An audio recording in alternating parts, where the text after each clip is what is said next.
mostrar o que acontece durante uma reunião espírita vista do outro lado, do lado dos espíritos. Muito bem, começamos com a primeira imagem, dando os créditos ao trabalho, todos os envolvidos no trabalho, e logo em seguida, a primeira cena do primeiro capítulo. Antônio Carlos Tonini volitando com um companheiro que vai acompanhá-lo até a casa espírita, de uma região que ele conhecia bem. Ele morou nessa cidade, trabalhava noutra casa, era um trabalhador espírita, desencarnou e, do outro lado da vida, quis conhecer o que acontecia durante uma reunião. Já que do lado de cá ele tinha conhecimento, do lado de lá ele queria saber como as coisas funcionavam.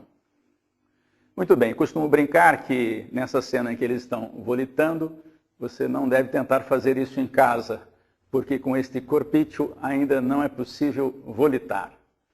Já dentro da casa espírita, eles são recebidos por um responsável. Toda casa espírita, todo núcleo, em qualquer organização terrestre, sempre existe um espírito responsável que cuida do bastidor, e a casa espírita não é diferente.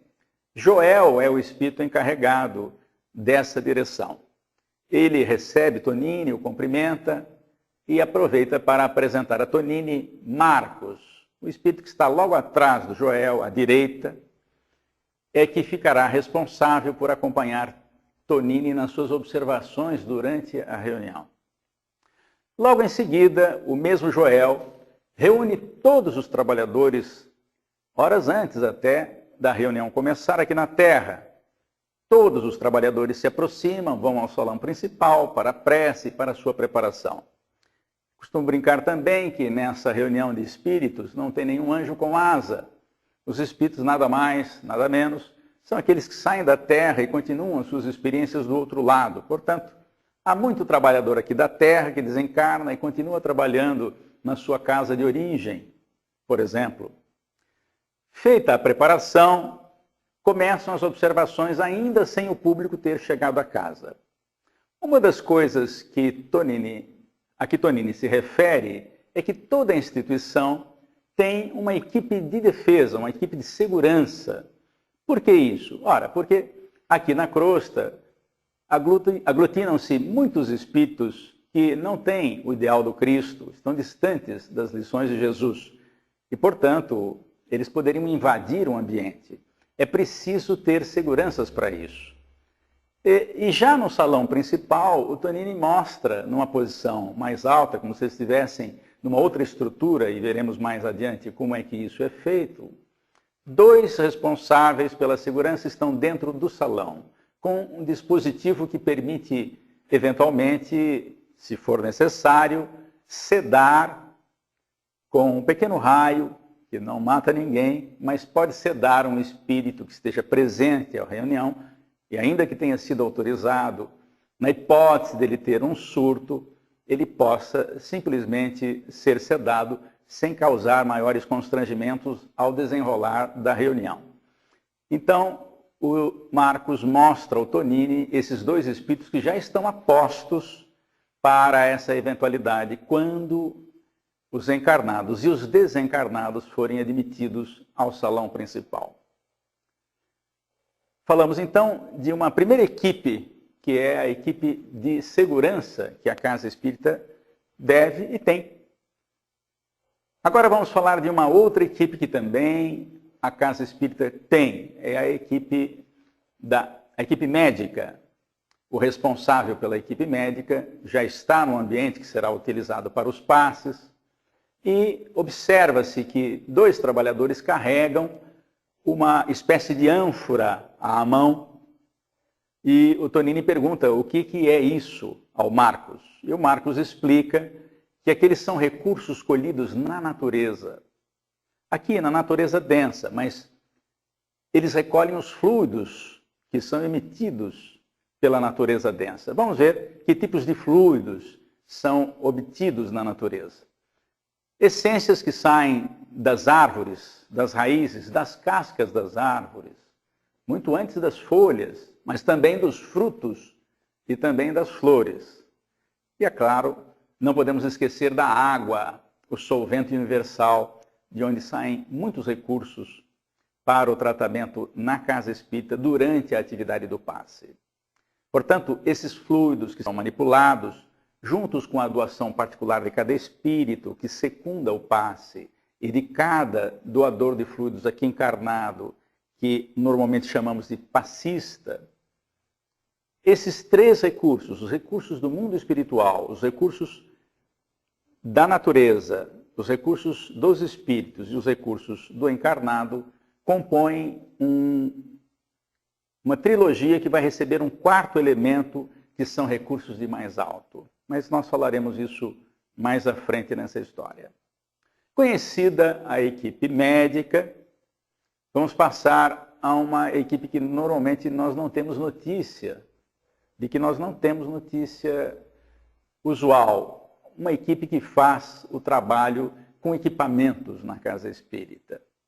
A cena que você está vendo agora mostra alguns desses equipamentos. Talvez haja um excesso de equipamentos na cena que você está vendo, mas há intercomunicadores e há outros dispositivos até que nós nem conhecemos. Mas vamos pelo menos mostrar um desses dispositivos e como ele trabalha e como ele funciona, que é esse dispositivo que o Tonini está observando, em primeiro plano. Então, os espíritos estão preparando alguns dispositivos, muitos dos quais nós nem conhecemos, mas este em particular nós vamos detalhar mais à frente. Há uma outra ocorrência nessa cena. Há um espírito ajeitando uma tela que não será visível aos encarnados. Essa tela, ela vai fornecer base para imagens lá na vida espiritual, para os espíritos que estiverem assistindo à palestra. Falaremos mais sobre isso também depois. Agora sim, está chegando a hora do público ser admitido ao centro espírita. Como é uma casa muito grande, alguém que mora no centro, que faz o serviço de zeladoria do centro, está indo abrir a porta, enquanto Marcos e Tonini, em primeiro plano, fazem comentários a respeito. Na imagem seguinte, uma coisa que não sabíamos como os espíritos faziam. Está certo que o desenho pode ter sido exagerado, porque nós não temos noção de como essas coisas funcionam do outro lado da vida. E mesmo a descrição de Tonini não é suficiente para nós idealizarmos que desenho poderia ser feito. Muito bem. Na imagem, você vê uma espécie de luminosidade, como se fosse um portal. Para quem assistiu filmes em que há portais para serem atravessados, não é? Esse seria um portal. Qual é a finalidade desse portal logo à frente da entrada de uma casa espírita? É exatamente para evitar que espíritos não autorizados entrem naquele ambiente. E não é preciso ninguém ficar impedindo a entrada deste ou daquele, o que seria muito constrangedor. É um portal iluminado e que só permite passar espíritos acima de determinada frequência de pensamento. Portanto, nós não temos maiores preocupações quando entramos na casa espírita desse jeito, porque os espíritos não autorizados ficam lá fora. Naturalmente, há aqueles casos difíceis, por exemplo, de uma ligação obsessiva entre um encarnado e um desencarnado, cuja separação talvez não fosse conveniente. Há mesmo referência na bibliografia espírita que uma obsessão de muito tempo não pode ser desligada de uma hora para outra, porque inclusive pode haver prejuízo de saúde e às vezes até de morte para aquele que está encarnado. Esse portal, então, tem essa finalidade, separa sem precisar ninguém ficar lá impedindo a entrada deste ou daquele e, portanto, não constrangendo os trabalhadores. Vocês vão notar aí que há trabalhadores encarnados entrando, há inclusive uma criança dando a mão à sua mãe, estão entrando porque a Casa Espírita também tem, no dia da reunião pública, um espaço reservado à noção espírita e evangélica, segundo o Espiritismo, para crianças e jovens. E essa casa tem essa atividade durante a reunião pública. É uma casa grande.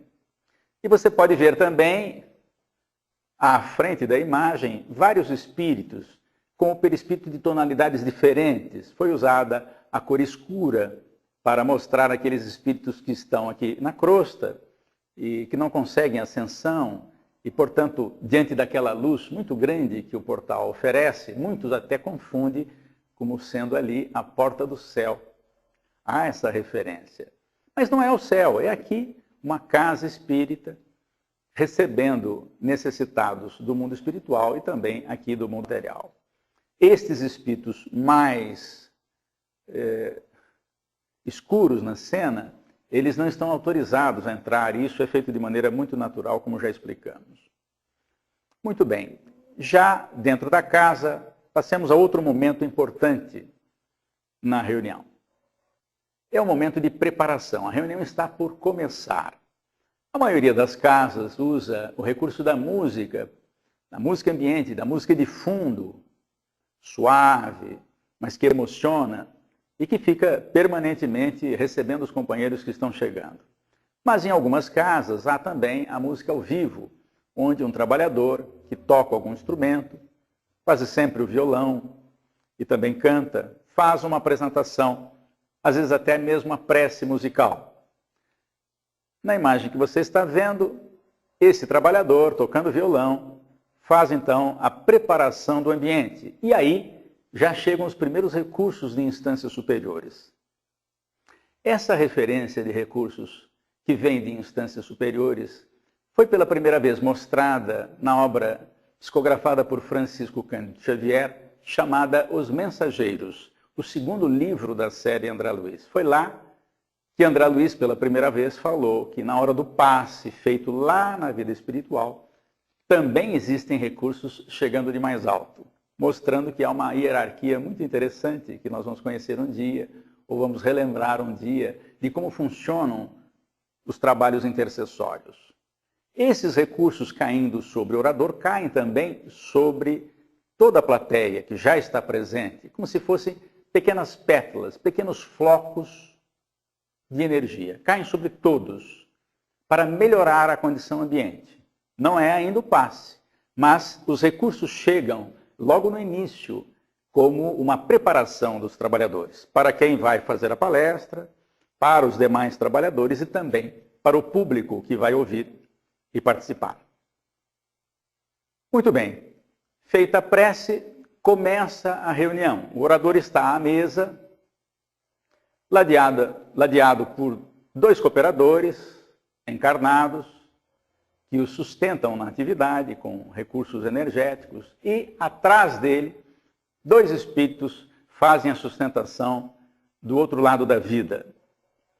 Em primeiro plano, você nota que algumas pessoas estão na plateia, e nós vamos prestar mais atenção nessa moça que está mais à esquerda do vídeo.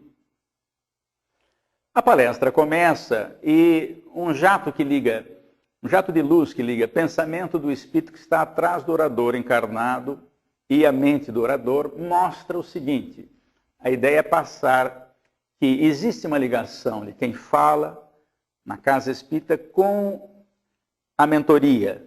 Pode ser o mentor do próprio orador ou alguém mais, que está ali para secundar a fluência das ideias.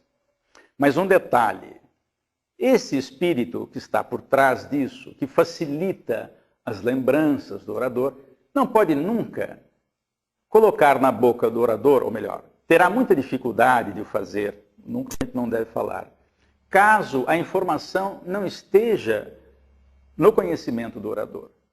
Se o orador não conhece uma história que seria muito bom contar naquele momento, mas ele desconhece essa história, ainda que o mentor conheça a história, ele terá muita dificuldade de passar isso. Por quê? É como se nós, não tendo um arquivo no computador, quiséssemos chamá-lo, quiséssemos buscá-lo.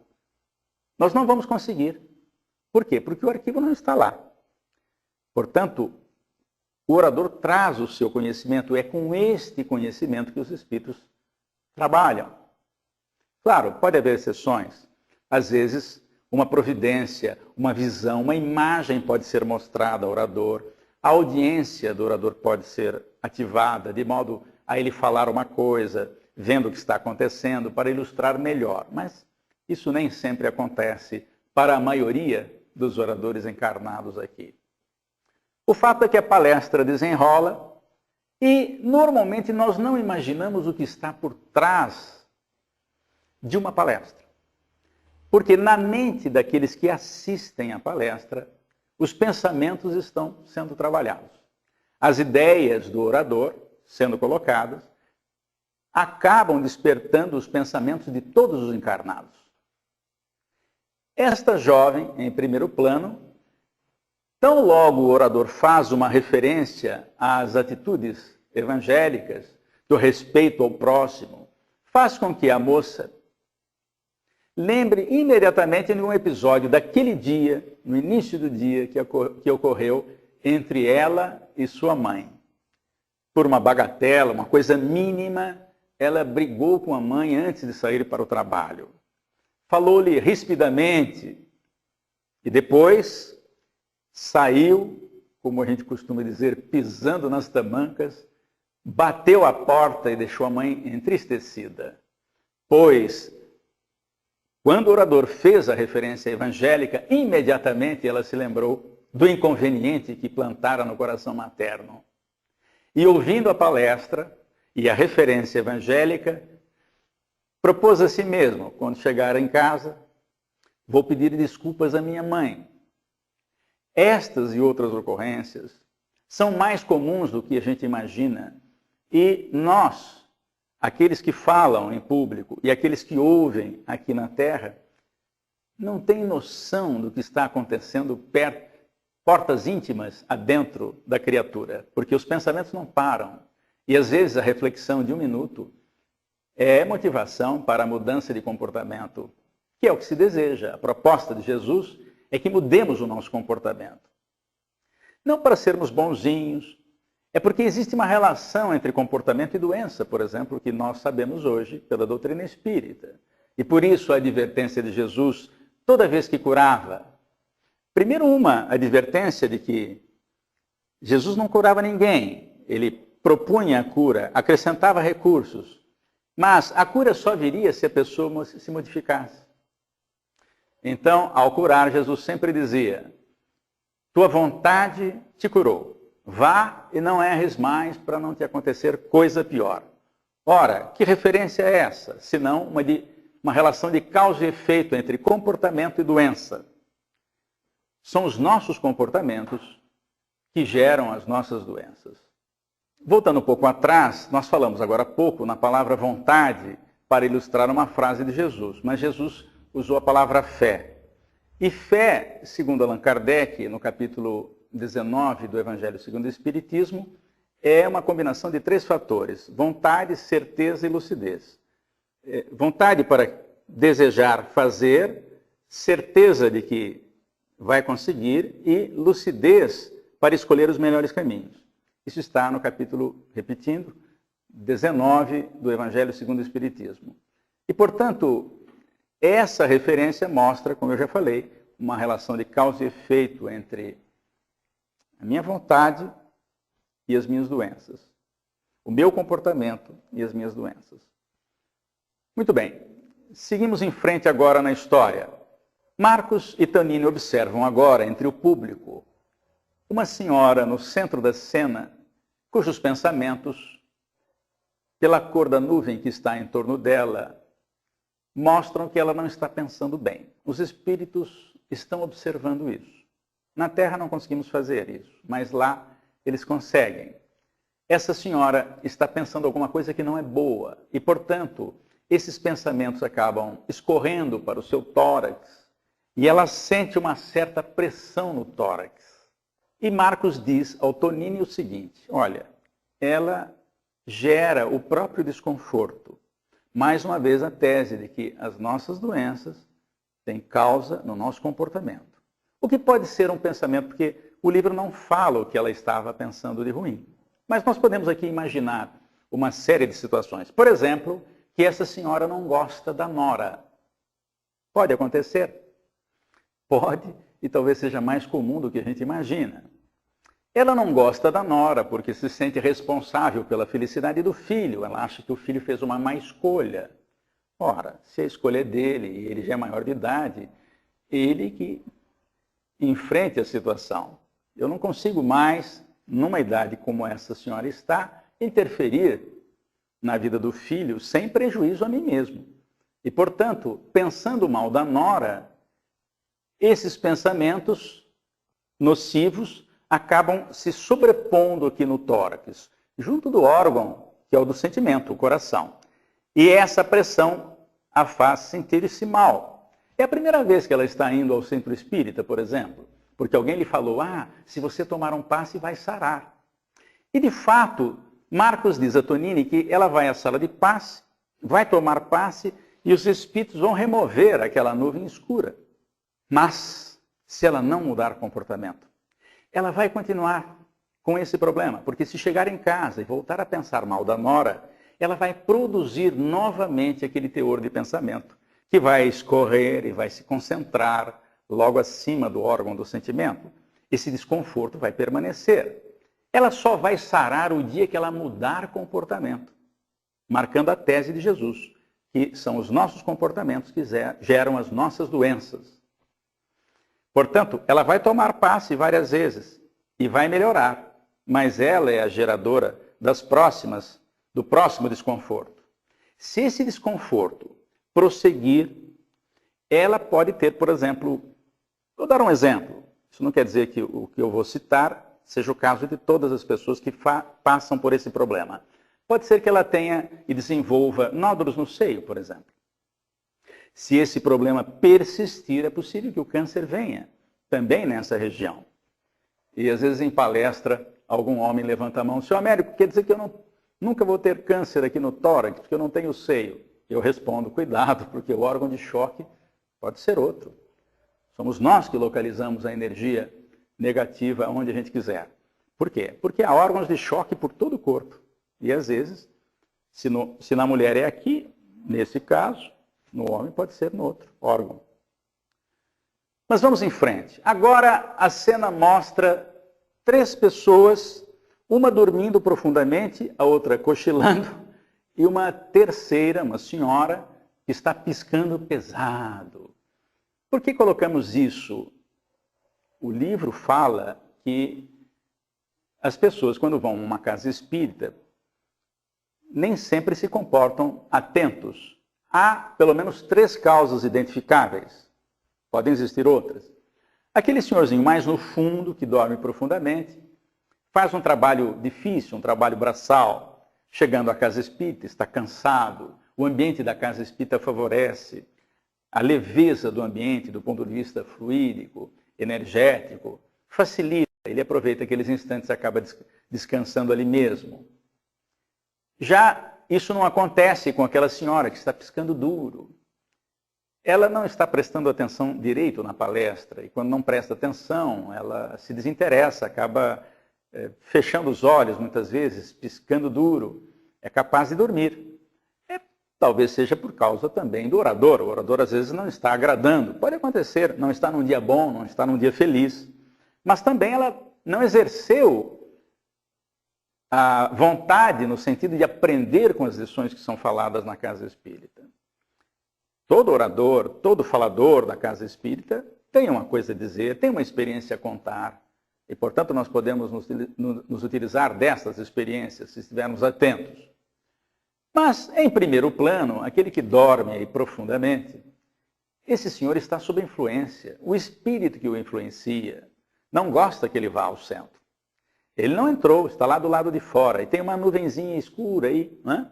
Um pensamento, como se fosse um jato de pensamento escuro, dirigido a ele, pelo seu amigo, o obsessor, que o aguarda sair do centro. Ele não conseguiu entrar, mas lá do lado de fora, ele hipnotiza à distância o seu companheiro encarnado. Por quê? Há múltiplas explicações. O livro não fala qual é esse caso, mas muitas pessoas dormem numa reunião por influência obsessiva ou por influência perniciosa de espíritos que não puderam entrar e não querem que o seu protegido, entre aspas, se desconecte da sua tomada mental. Porque quase sempre, quando a pessoa entra na casa espírita e enxerga o mundo de outro ângulo, com a outra panorâmica, essas conexões com espíritos necessitados inferiores acabam se desfazendo. E esses espíritos não querem que isso aconteça. Mas prossigamos no nosso centro espírita, visitando as tarefas lá do outro lado.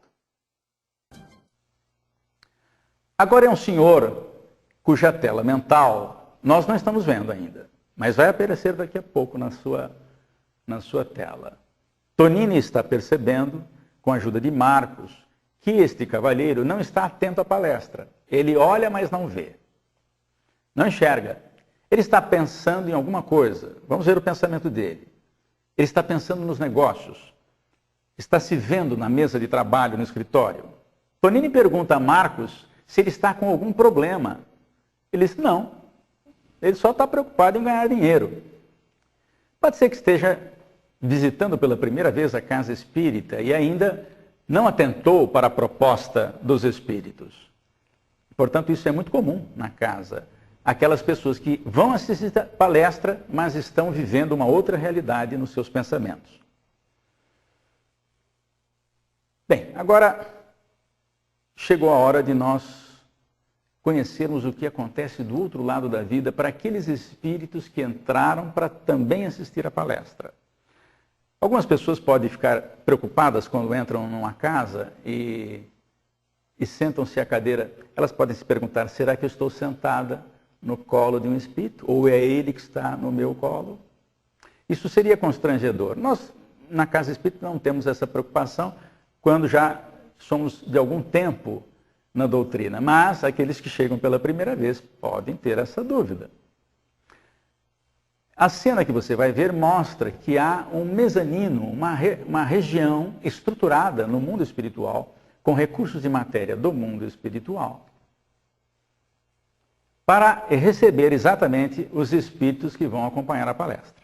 Eles estão ali no mezanino, assistindo a palestra. Agora vai entrar em ação aquela tela que estava atrás da mesa do orador, foi mostrada na preparação, e que os encarnados não veem a tela, mas os desencarnados estão vendo. Quando o orador faz uma referência a Jesus de Nazaré, ensinando determinada parábola, essa imagem vem à frente de todos. Os espíritos. Os encarnados não vão ver, a menos que tenha alguma coisa do projeto imagem.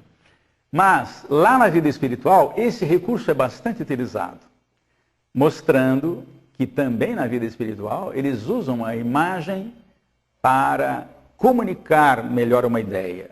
E lá eles devem ter os originais da vida de Jesus. E, portanto, eles podem ver ao vivo e em cores como é que foi isso. Muito bem. Agora vamos sair da reunião pública e vamos a um outro setor da casa. Estamos agora vendo uma cena na área dedicada às crianças. Antigamente se chamava de evangelização infantil, algumas casas hoje chamam de apoio à família, ou a educação espírita da infância. Nós estamos vendo dois ambientes, de crianças menores à esquerda e por dentro da parede, que para os espíritos não tem muita interferência, uma parede aqui na terra, nós estamos vendo a sala contígua, do lado direito, crianças um pouco maiores. E uma professora em cada uma das salas, fazendo a sua aula, mostrando a sua aula e fazendo a sua atividade. Tonini recebe a informação de Marcos que a importância dessa fase no período infantil transcende as expectativas terrestres. Por quê? Aquelas sementes lançadas na época da formação da personalidade, que é até os 7 anos, até antes disso, dizem alguns psicólogos. Os 4 primeiros anos marcam profundamente a criatura. E a criança que vai para a casa espírita e recebe a orientação evangélica, e os pais complementam em casa, porque só no centro, uma vez por semana, a gente não consegue nada. É preciso trabalhar os pais. E algumas casas, então, têm esse trabalho junto dos pais, alertando que os pais têm que dar uma continuidade nas propostas que as suas crianças recebem na casa espírita. Crianças e jovens, é claro. Mas diz o Marcos para o Tonini que sementes lançadas, quando chega a época mais difícil da reencarnação, que é o período da puberdade, da transição para o período adulto, nessa transição os apelos do mundo são muito grandes e poucas casas espíritas hoje têm mocidades, têm grupos de jovens, exatamente porque o mundo tem um apelo muito grande hoje. Baladas, internet, MSN, enfim, por aí afora. Mas, diz o Marcos, se a semente foi lançada, muitas vezes nós conseguimos evitar que um jovem se comprometa diante de alguma circunstância da vida, porque a semente estando lançada, nós conseguimos ativar a lembrança dele para aquele ponto da lição. E às vezes com isso conseguimos evitar um mal maior, ou até evitar o mal. Mas Tonini observa que há outras mulheres na sala, espíritos, que estão observando a aula. E ele pergunta o que é. E ele diz, Marcos diz que estas mulheres faliram na tarefa de educar os seus filhos. E agora estão se preparando novamente na vida espiritual, observando o que se deve fazer com as crianças, para, em voltando à Terra e serem mães novamente, se preocuparem mais com a educação, com o processo educativo das crianças. Muito bem, agora vamos voltar ao salão principal, para falar de um equipamento daqueles todos que nós vimos lá. Nós não sabemos que equipamentos tem na vida espiritual, mas esse os espíritos contaram. Naquele livro de vibrações, ou naquela urna de bilhetinhos que tem sempre a entrada do salão de palestras da casa espírita, o livro, ou bilhete, no caso aqui é um livro, as pessoas anotam nome e endereço, não é isso? Pedindo o quê? Normalmente a ajuda dos espíritos para aquele nome, para a pessoa que está naquele endereço. Eu costumo dizer que nenhum político atende pedidos num abaixo-assinado com uma única assinatura. Ele só vai se mexer quando tiver um número muito grande de assinaturas, até para que possam voltar nele futuramente. Na vida espiritual, a intercessão funciona mais ou menos assim.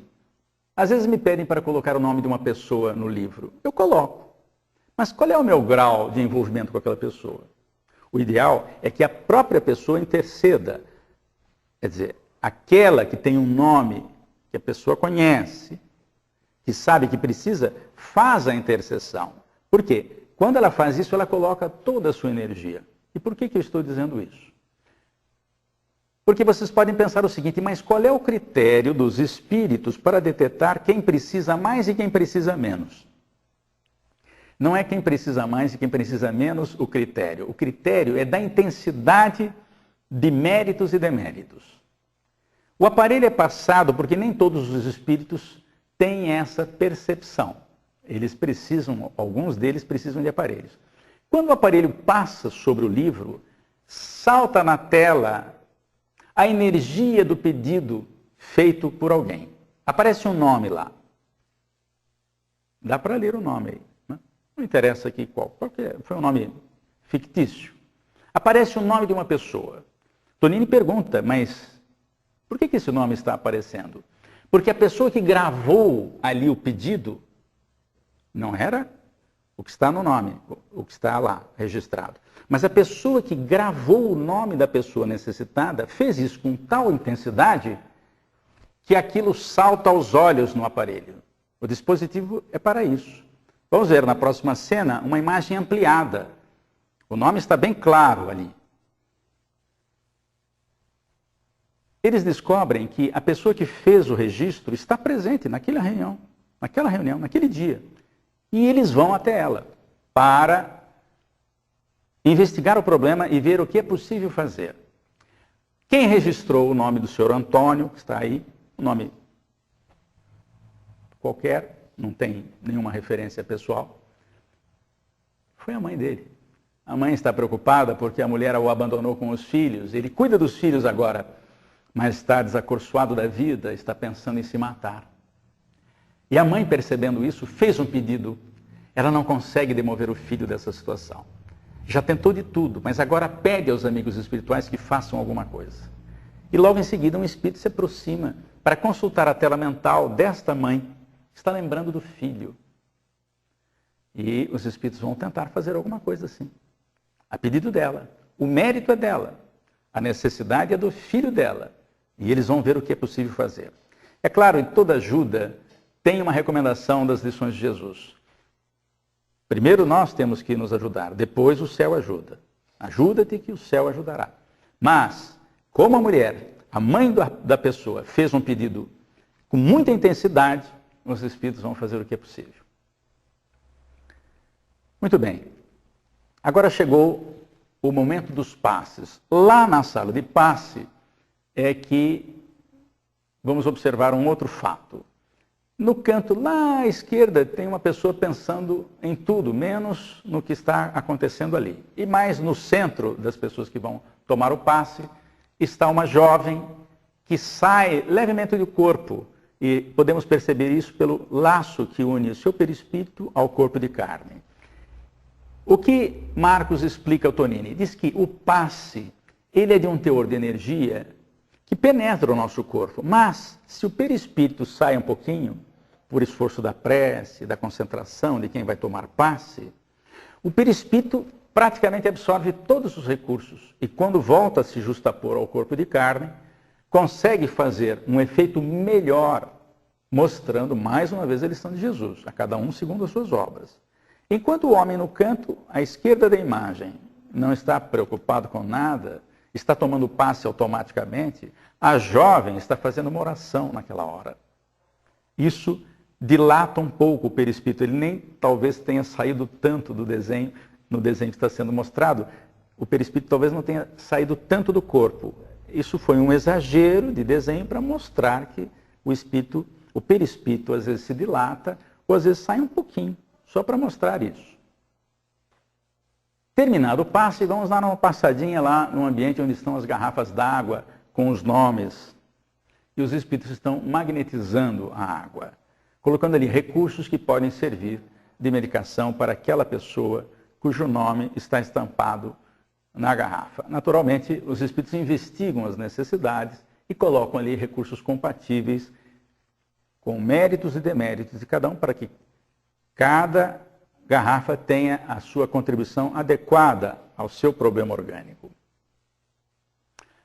Muito bem, a reunião está quase encerrando. E o responsável pela equipe médica dá mais algumas informações ali ao Tonini. E logo em seguida, a reunião termina. Mas começa uma outra tarefa. Nessa casa espírita existe o atendimento fraterno depois da reunião pública, porque as pessoas que vão à reunião pública aproveitam a ida e na saída já fazem o atendimento fraterno.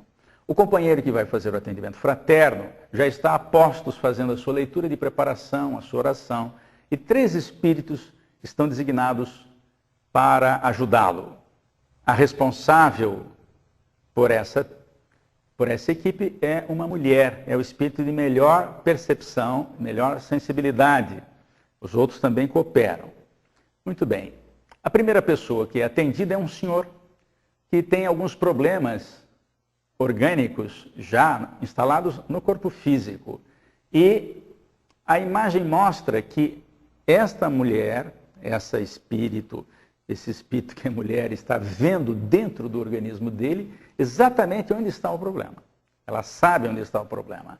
Intui o atendente fraterno para avisar o companheiro que ele precisa consultar o médico de sua confiança. Por quê? O problema já está instalado no corpo físico. Pode ser que precise de uma cirurgia, mas isso o médico terrestre vai avaliar. Do lado dos espíritos, ela está observando que a lesão, do outro lado, está observando a lesão e vai contribuir fluidicamente para que isso melhore também. Era a primeira vez que o senhorzinho estava indo ao centro espírita. Recebe uma intuição da atendente, ele, o atendente fraterno, aliás, para que oriente essa pessoa para vir nos dias de tratamento de passe, por algum período, em função do problema, mas que ele não dispense o tratamento médico. Muito bem, agora uma outra pessoa entra, é uma jovem bastante desesperada, ela está numa espécie de obsessão, desesperada, ela não tem maiores sintomas no organismo físico, mas do ponto de vista psicológico ela está bastante alterada. Essa mulher, chefe da equipe, observa o psiquismo lá no fundo para saber o que está acontecendo e identifica imediatamente o problema. Ela está ligada a uma entidade que a persegue, está do lado de fora, não foi autorizada a entrar. Ela identifica esse problema e orienta o atendente fraterno para dizer a ela que comece também um tratamento de passes e também vai colocar o nome dela para o tratamento da desobsessão, porque ela está com uma influência perniciosa. E alguém poderia perguntar, mas que problema é esse? É o marido dela. Dessa encarnação não, ela nem casou. É o marido da outra encarnação, que ela abandonou. E esse marido não perdoou-a. Ela já está encarnada outra vez e o marido a persegue. Isso nos leva a muitas reflexões. Há sintomas que não sabemos as causas, mas elas às vezes são profundas, estão lá em outras vidas. E os sintomas estão começando a aparecer. Por sorte, ela procurou a casa espírita. Vai ser orientada, vai estudar, vai fazer cursos, vai entender a proposta de Jesus. E em se modificando, vai ajudar o marido a se modificar. Mas por enquanto, essa atendente manda entrar o espírito obsessor do passado. O marido entra, feroz, querendo agredir, mas é impedido disso. E ela conversa com ele, dizendo que as coisas vão se resolver de alguma forma, ela vai perceber o erro, ela vai se modificar. O livro não fala da solução do problema, mas isso acontece muitas vezes em muitas casas espíritas. As pessoas chegam, não sabem o que está acontecendo, os encarnados também não, mas propõem o conhecimento da doutrina e também do Evangelho de Jesus para mudar comportamentos. É isso que vai ajudar a mudar os outros. Muito bem, a reunião está terminando e agora os espíritos saem em caravana. Por quê? Aqueles nomes e endereços registrados, muitas vezes, não estiveram presentes na reunião. Portanto, equipes de espíritos saem agora da instituição, cujas portas se fecham para os encarnados, que vão para suas casas dormir, mas os espíritos continuam em ação. Agora, volitando, levam alguns espíritos necessitados para colônias. Outras duplas de trabalhadores vão até lares cujos nomes e endereços foram colocados no livro ou naquele bilhetinho despretensioso que a gente colocou na urna. Nada disso deixa de ser levado em conta por uma questão de respeito dos espíritos à casa que trabalha em nome do Cristo.